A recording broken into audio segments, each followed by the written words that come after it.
I'm Helen and I'm the helpline manager for Ostomy Lifestyle.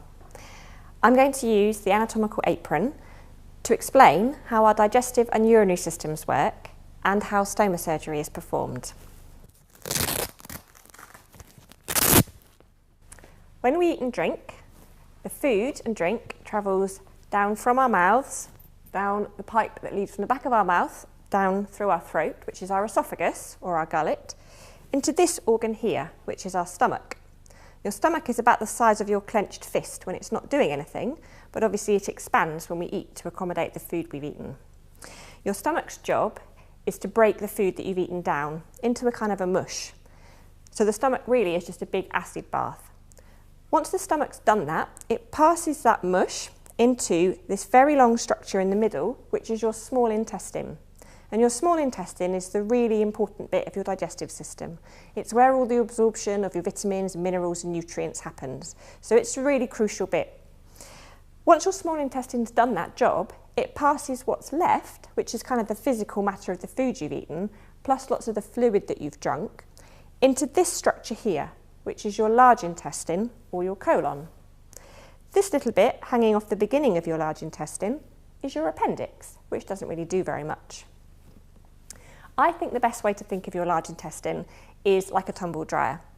When the food waste enters the large intestine, it's quite full of moisture, and the large intestine's job is to reabsorb that moisture into your bloodstream. So as the poo moves along, it becomes gradually more and more formed. So it travels up, across and down, and into your rectum, which is in your bottom. And this is where you start to get the sensation that you need to go to the toilet. And when you're ready, the poo exits your body via the natural opening in your bottom, which is your anus. So that's how your digestive system should work in an ideal world. If there were to be a problem in part of your colon, for instance, let's take the rectum as an example, a surgeon may need to remove it. So an example of why this might be the case would be something like rectal cancer. So in this scenario, I'm going to show you how the surgeon would open you up so he can see what's what, and cut through the bowel above and below where the problem is. And that affected portion of bowel will be removed. Now this bit here is the end of the system. So everything else in the body is still doing its original job. It's just that the journey ends a little bit sooner than it used to. And for various reasons, this can't be connected to the natural opening in your bottom. So what the doctors do instead is they create a new opening. And they do this by making an incision in your abdominal wall and pulling that piece of colon out through that opening, like so. Then they sew you back up, put everything away again.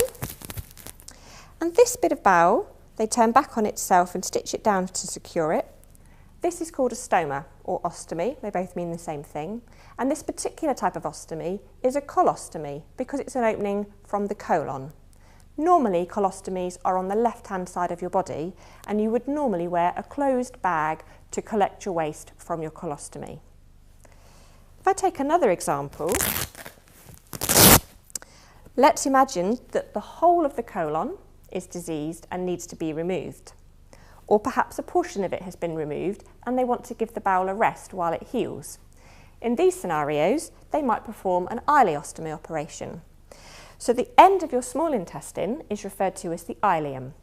So the ileum is where the small and large intestine meet, and to create an ileostomy, they would separate the small and large intestine and bring out the end of the small intestine as a stoma, just like before, except this time, normally, it's on the right-hand side of the body. And normally, you'd wear a drainable bag over that because what's coming out of an ileostomy has a higher water content than what comes out of a colostomy because it hasn't been tumble dried yet. So you'd empty your ileostomy bag a little bit more often.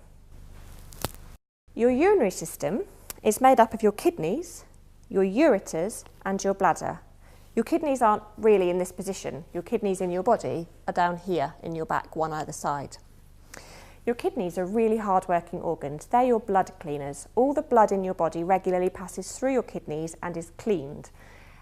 The good blood gets put back into circulation, and anything the kidneys find in the blood that they don't like, they'll put into water to form urine. So your kidneys' job is to clean your blood and create your wee. The urine drains away from the kidneys down these two tubes, your ureters, one from each kidney, and carries the urine into your urinary bladder, which is a stretchy sac that can hold about a pint of liquid. When you're ready to go for a wee, the urine exits your body via the natural opening, which is your urethra.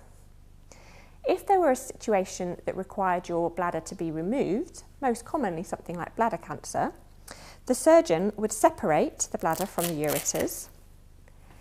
And you might think the obvious thing to do would be to bring the ureters out to the surface to drain the urine away. However, they're a bit small and they're not really very good for that job. So what they do instead is they borrow a segment of small intestine, a piece of your ileum. They sew it up at one end and this other end is open.